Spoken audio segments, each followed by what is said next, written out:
Hi everyone, this is your biology class. I'm your teacher Seema Atreja. Welcome you all in my class. एक नई video के साथ आज हम यहाँ पर टॉपिक को डिस्कस करेंगे।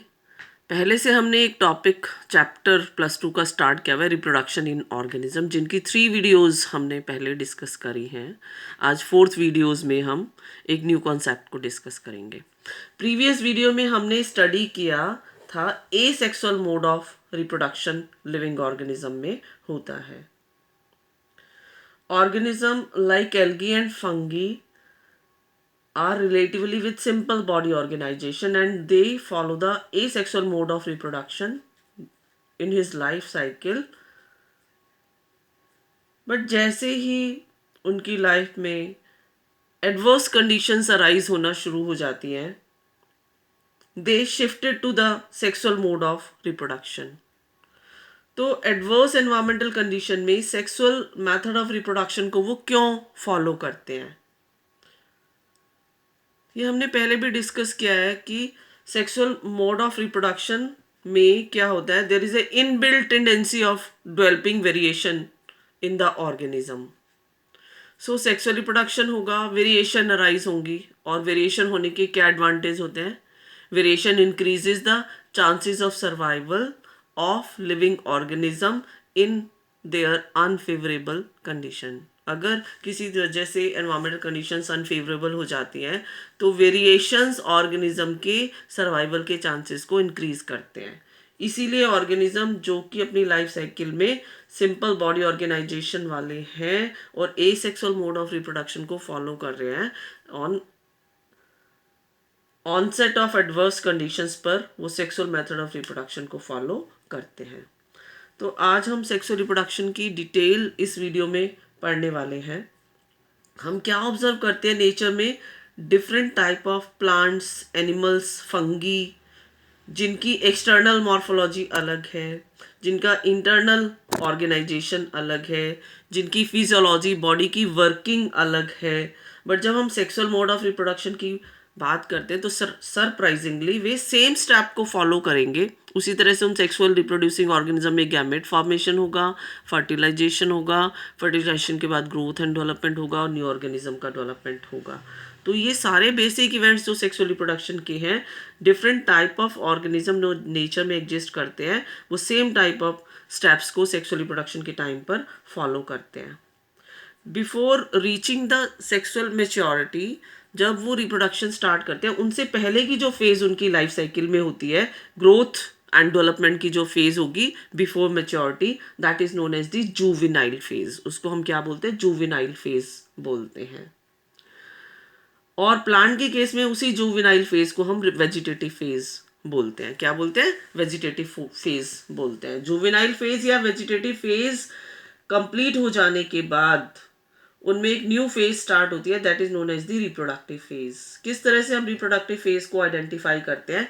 रिप्रोडक्टिव फेज स्टार्ट होने का मतलब है, प्लांट्स के केस में अगर हम ऑब्जर्व करें तो उनमें फ्लावर की फॉर्मेशन स्टार्ट हो जाती है। What is flower?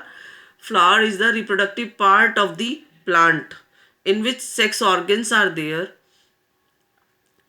और यही male and female sex organs जो है सेक्सुअल रिप्रोडक्शन में पार्टिसिपेट करेंगे। तो end of juvenile and vegetative phase which marks the beginning of reproductive phase. And how can we जज the reproductive phase? Started by the growth and development of flower. Flower is the reproductive part in case of plant. कुछ और terms हम यहाँ पर discuss करेंगे। Nature में कुछ plants present होते हैं, जैसे कि कुछ प्लांट्स एनुअल्स कहलाते हैं, कुछ बाइनियल्स कहलाते हैं और कुछ पेरिनियल्स कहलाते हैं। एनुअल्स क्या है, बाइनियल्स क्या है और पेरिनियल्स क्या है, ये हमने 11th क्लास में भी डिस्कस किया है। यहाँ पर भी हम कुछ डिस्कस करना चाहेंगे। What are annual plants? Annual plants germinate, bloom, set seed and die all in 1 year. एक ही ईयर में अपनी लाइफ साइकिल को कंप्लीट कर देते हैं। जर्मिनेट करेंगे, ब्लूम, फ्लावर फॉर्मेशन होगी, सीड फॉर्मेशन होगी और लाइफ साइकिल कंप्लीट करने के बाद उनकी डेथ हो जाती है in 1 year. They are known as the annual plants. Second term is biennial plant. they have a life cycle of 2 years. So they germinate and grow in 1 year. Germinate करेंगे, grow मतलब vegetative growth होगी उसमें 1 साल में, और दूसरे साल में वो ब्लूम करेंगे, मीन्स रिप्रोड्यूस करेंगे and then die. They are known as the biennials. What are perennials? Everything which lasts longer than 2 years in perennial plant. 2 साल से ज़्यादा में उनकी लाइफ साइकिल चलती रहती है. In a practical terms, usually means it grows and flowers for many years. बहुत सालों तक ये ग्रो करते रहते हैं और उनमें फ्लावरिंग और फ्रूटिंग होती रहती है. ये पेरिनियल प्लांट्स कहलाते हैं. तो एनुअल्स और बाइनियल्स में हम क्या ऑब्जर्व करते हैं? Clear cut vegetative, reproductive and senescent phase. But perennial species में it is very difficult to clearly define these phases. यहाँ पर कुछ अनयूजुअल फ्लावरिंग फिनोमिना भी देखने को मिलते हैं जो एनसीईआरटी में डिस्कस किया है. जैसे एक बैम्बू स्पीशीज़ को डिस्कस किया इन्होंने. Bamboo species flower only once in their lifetime. जितनी भी उनकी लाइफ साइकिल होती है, उनकी लाइफ साइकिल या लाइफ स्पेन जो है 50 to 100 ईयर्स का होता है. उस पूरी लाइफ साइकिल में वो लास्ट वाले ईयर में जो है उनमें फ्लावरिंग होगी, फ्रूटिंग होगी और उसके बाद प्लांट की डेथ हो जाती है. एक और प्लांट यहाँ पर डिस्कस किया, strobilanthes kunthiana, that is also known as Neelakurinji. Flowers once in 12 years. ये 12 साल में एक बार इसमें फ्लावरिंग होती है. Plant flower during September and October 2006 में इसमें मास फ्लावरिंग देखी गई थी. Its mass flowering transformed large tracts of hilly area in Kerala, Karnataka and Tamil Nadu into blue stretches and attracted a large number of tourist. तो केरला, कर्नाटका और तमिलनाडु के हिली एरियाज में 2006 सितंबर अक्टूबर में इसमें मास फ्लावरिंग हुई थी और टूरिस्ट को इस फ्लावरिंग ने बहुत अट्रैक्ट किया था. The juvenile phase is followed by morphological and physiological changes prior to active reproductive behavior. तो पहले उसमें जुवेनाइल फेज कंप्लीट हुई, प्लांट से तो वेजिटेटिव फेज कंप्लीट हुई, उसके बाद रिप्रोडक्टिव बिहेवियर, दैट इज 2006 सितंबर अक्टूबर में इसमें फ्लावरिंग देखी गई थी और 12 साल में ये एक बार इसमें फ्लावरिंग होती है. अगर हम एनिमल्स के केस में देखें तो कुछ फिनोमिनन हम एनिमल्स के केस में भी ऑब्जर्व करते हैं. क्या वो फिनोमिनन है यहाँ पर अभी हम डिस्कस करेंगे.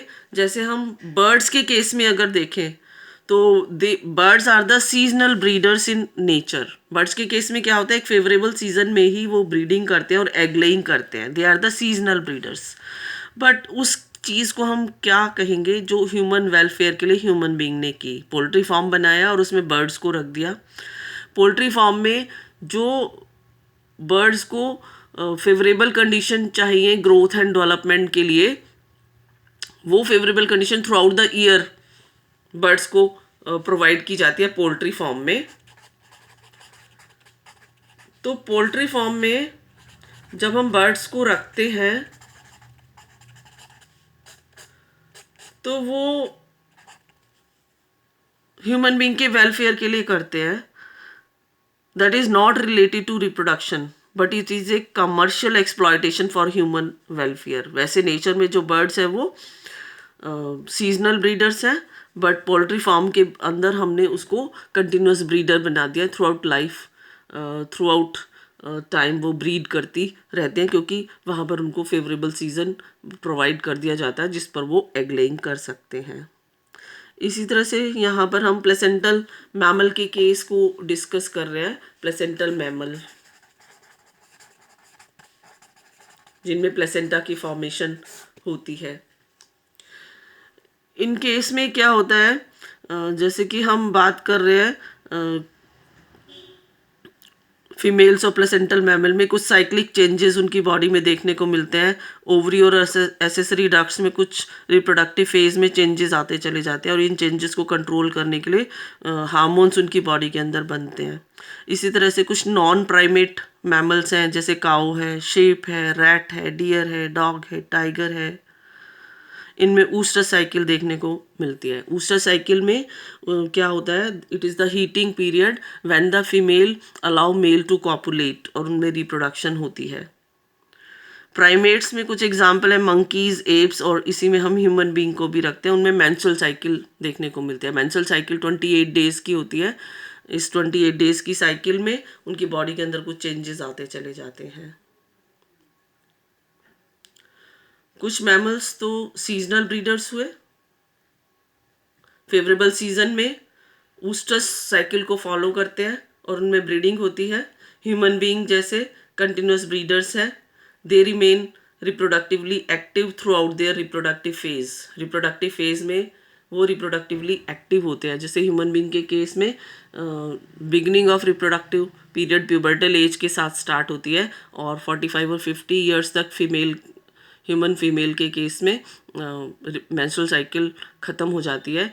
तो उनका जो रिप्रोडक्टिव पीरियड रहता है onset of puberty, pubertal age से लेकर 45 to 50 years female in case of human being रहता है। तो दैट टाइम वो थ्रू आउट टाइम एक्टिव रहेंगी and they can reproduce in their reproductive period, so they are known as the continuous breeders. तो 2 phases हमने यहाँ पर पढ़ी उन ऑर्गेनिज्म में जिनमें सेक्सुअल रिप्रोडक्शन होता है। पहली फेज जुवेनाइल फेज और vegetative phase. Second phase is the reproductive phase, and now the third phase that is known as the phase in which we growing old. We growing old का क्या meaning है?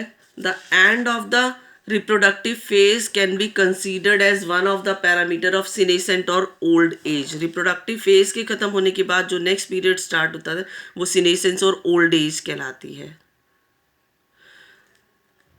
इस phase में किस तरह के changes देखने को मिलते हैं? मेटाबॉलिज्म स्लो हो जाती है और old age ultimately leads to death. तो कितनी फेजेस हम एक सेक्सुअली रिप्रोड्यूसिंग ऑर्गेनिज्म के केस में पढ़ रहे हैं? पहली जुवेनाइल और वेजिटेटिव फेज, दूसरी रिप्रोडक्टिव फेज, और तीसरी सीनेसेंट और old age phase, and last that is death, जिसमें कोई ऑर्गेनिज्म अपनी लाइफ स्पैन को कंप्लीट करता है। बॉडी के अंदर इन case of both plants and animals कुछ हार्मोन्स की फॉर्मेशन होती है जो इन 3 फेजेस में होने वाले बॉडी के इंटरेक्शन को, चेंजेस को कंट्रोल करते हैं।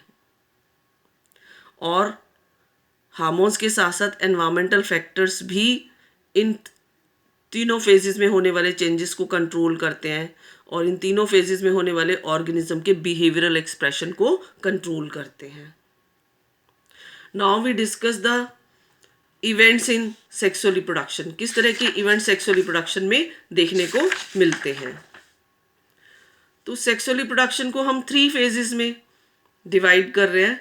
पहला pre fertilisation phase, second is fertilisation phase, and after fertilisation third phase start होगी पोस्ट फर्टिलाइजेशन फेज और events. So first we are going to discuss the pre fertilisation events, जिसको हम 2 headings में study करेंगे। First one is gametogenesis and second one is gamete transfer. Gametogenesis means that is formation of gamete. किस तरह से gamete की formation होती है, इसके बाद गैमेट बनने के बाद गैमेट ट्रांसफ़र होगा। मेल गैमेट जहाँ पर बना है वो कहाँ पहुँचता है? साइट ऑफ फर्टिलाइजेशन पर, और फर्टिलाइजेशन में पार्टिसिपेट करेगा। तो सबसे पहले हम गैमेटोजेनेसिस को यहाँ पर डिस्कस करने वाले हैं, किस तरह से गैमेटोजेनेसिस होती है। Gametogenesis means process of formation of 2 types of gametes. As we all know sexual reproduction में 2 पेरेंट्स की रिक्वायरमेंट रहती है, male parents and female parents. किस तरह से उनमें गैमेट की फॉर्मेशन होती है वो सब यहाँ पर अभी हम डिस्कस करने वाले हैं। As we all know gametes are always haploid. Gamete में हमेशा X नंबर ऑफ क्रोमोसोम्स रहते हैं। किस तरह से गैमेट्स बनेंगे अभी यहाँ पर हम डिस्कस करेंगे। What we observe in nature in some algae, homogametes are there. Homogametes are also known as isogametes. What do you mean by homogametes or isogametes? Gametes are similar in appearance. Generally क्या होता है, male gamete smaller in size होता है and female gamete bigger in size होता है. But in case of certain algae what we observe, gametes are similar in appearance, they are similar in their morphology. It is not possible to categorize them into male and female gamete. Then they are known as the homogametes or isogametes. Majority of sexually reproducing organism में gametes are morphologically distinct. Two different type of gametes को identify उसमें आसानी से किया जा सकता है. They are known as the heterogametes. The one is known as the male gamete, जिसको हम एंथेरोजॉइड्स या स्पर्म्स बोलते हैं, which is smaller in size and it is motile also. And the other gamete is known as the female gamete, which is known as the egg or ovum. So two different types of gametes are produced. One is male and other is female gamete. These are known as the heterogametes. Male gamete को हम antherozoids या sperms कहते हैं और female gamete को हम egg या ovum कहते हैं. गैमेट बनने के बाद उनका फ्यूजन होता है. Sexually reproducing organism generally involves the fusion of gametes from two different individuals. दो डिफरेंट इंडिविजुअल्स से मेल और फीमेल गैमेट बनते हैं और उनका फ्यूजन होता है. जनरली यही प्रोसेस अडॉप्ट होता है. But this is not always true. ऐसा नहीं है. हमने पहले भी डिस्कस किया था कि सेक्सुअल रिप्रोडक्शन में ज़रूरी नहीं है दो डिफरेंट पेरेंट्स इन्वॉल्व हैं. एक सिंगल पेरेंट में भी सेक्सुअल रिप्रोडक्शन हो सकता है. इस केस को हमने डिस्कस किया था टेपवॉर्म के केस में. टेपवॉर्म के केस में सेल्फ फर्टिलाइजेशन होता है. टेपवॉर्म बाइसेक्सुअल ऑर्गेनिज्म है, हर्माफ्रोडाइट भी इसको बोलते हैं, जिसमें mail and female sex organs एक ही टेपवॉर्म के अंदर प्रोड्यूस होते हैं और उनमें सेल्फ फर्टिलाइजेशन होता है. कोई और टेपवॉर्म इसमें इन्वॉल्व नहीं होता. तो sexual reproduction generally involves fusion of male and female gamete from two different individuals, but in nature there is the cases where bisexual organism present and in which only one parent is involved in sexual reproduction, self fertilization takes place. उसी organism की body के अंदर mail and female gametes बनते हैं और उनका fertilisation होता है. This is the case maybe for example in case of tapeworm जो अभी हमने डिस्कस किया. कुछ और टर्म्स यहाँ पर हम डिस्कस करेंगे. ये टर्म्स हमने पहले भी डिस्कस किए. What do you mean by bisexual and unisexual? Bisexuals in which male and female reproductive structures are present on the same plant, as in case of China rose हम दे सकते हैं. बाइसेक्सुअल ऑर्गेनिज्म को हम homothallic and monoecious भी कहते हैं. In case of several fungi and plants homothallic and monoecious condition is there. That is, for example, in case of cucurbids and coconuts, we can observe this. What do you mean by unisexual? Male and female reproductive structures are present on the different plants. For example, papaya, watermelon. Unisexual organism में unisexual male flowers को हम staminate भी बोलते हैं, in which only male sex organ stamen is there, and unisexual female flower को हम pistillate बोलते हैं.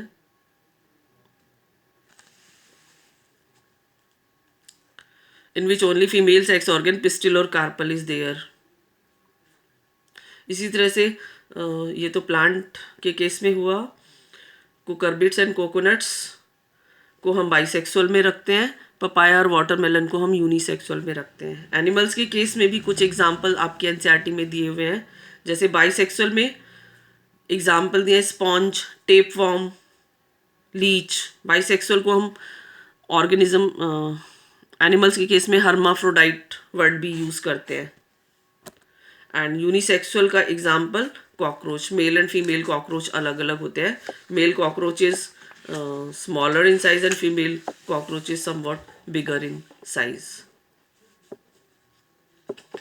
अब हम डिस्कस करेंगे गैमेट फॉर्मेशन के लिए किस तरह के सेल डिवीज़न होते हैं. नेचर में दो तरह के ऑर्गेनिज्म एग्जिस्ट करते हैं, हैप्लॉइड बी और डिप्लॉइड बी. हैप्लॉइड ऑर्गेनिज्म के केस में भी सेक्सुअल रिप्रोडक्शन होता है और डिप्लॉयड ऑर्गेनिज्म के केस में भी सेक्सुअल रिप्रोडक्शन होता है। तो किस तरह से सेक्सुअल रिप्रोडक्शन पहले हम डिस्कस करेंगे। हैप्लॉयड प्लांट बॉडी के केस में किस तरह से सेक्सुअल रिप्रोडक्शन होगा। सेक्सुअल रिप्रोडक्शन में हमने पढ़ा था कि गैमेट फॉर्मेशन होती है और गैमेट का फ्यूजन होता है। और क्या सेक्सुअल रिप्रोडक्शन की इंपॉर्टेंट फीचर्स एक मियोसिस सेल डिवीज़न भी है। तो किस समय मियोसिस सेल डिवीज़न होगा, किस तरह से फर्टिलाइजेशन होगा, first we are going to discuss in case of monera, fungi, algae and bryophytes जिनकी प्लांट बॉडी हैप्लॉयड है। Haploid means x number of chromosomes are present in each cells of the body. तो sexual reproduction है, one is male and other is female. Parental plant यहाँ पर लिए हैं क्योंकि इनमें haploid number of chromosome present है, तो गैमेट फॉर्मेशन के लिए इसमें माइटोसिस होगा। मियोसिस तो नहीं होगा क्योंकि meiosis is the reductional division जो कि क्रोमोसोम नंबर को रिड्यूस टू हाफ कर देता है। अगर यहाँ पर मियोसिस डिवीजन होगा तो क्या होगा, मेल गैमेट में x/2 नंबर ऑफ क्रोमोसोम होंगे, फीमेल गैमेट में x/2 नंबर ऑफ क्रोमोसोम होंगे। So it is not possible. So in case of haploid organism क्या होगा, गैमेट फॉर्मेशन के लिए यहाँ पर माइटोसिस या इक्वेशनल डिवीजन ही होता है, जिसकी वजह से मेल गैमेट और फीमेल गैमेट में x number of chromosome present होते हैं। इसके बाद क्या होगा, male gamete and female gamete आपस में फ्यूज करेंगे। This is known as fertilisation. Product of fertilisation is zygote, जिसमें 2x number of chromosome present होंगे। x from male gamete and x from female gamete fuse करके क्या बनाते हैं, zygote, जिसमें 2x number of chromosome present होते हैं। अब जाइगोट में अगर ग्रोथ एंड डेवलपमेंट हो जाए और न्यू ऑर्गेनिज्म बन जाए तो बनने वाले ऑर्गेनिज्म में भी 2x प्रेजेंट होंगे, बट ऐसा नहीं होता। अगर पेरेंटल प्लांट में x है तो न्यू जनरेशन जो प्रोड्यूस होगी उसमें भी x number of chromosome he present होंगे। इसके लिए जाइगोट के अंदर जाइगोटिक मियोसिस होता है। एंड मियोसिस क्या है, रिडक्शनल डिवीजन है जो कि क्रोमोसोम नंबर को रिड्यूस टू हाफ कर देता है। और एक मियोसिस डिवीजन के कंप्लीट होने पर 4 हैप्लॉयड सेल्स की फॉर्मेशन होती है। अब इन सेल्स के अंदर ग्रोथ एंड डेवलपमेंट होगा, हैप्लॉयड सेल्स के अंदर ग्रोथ एंड डेवलपमेंट होगा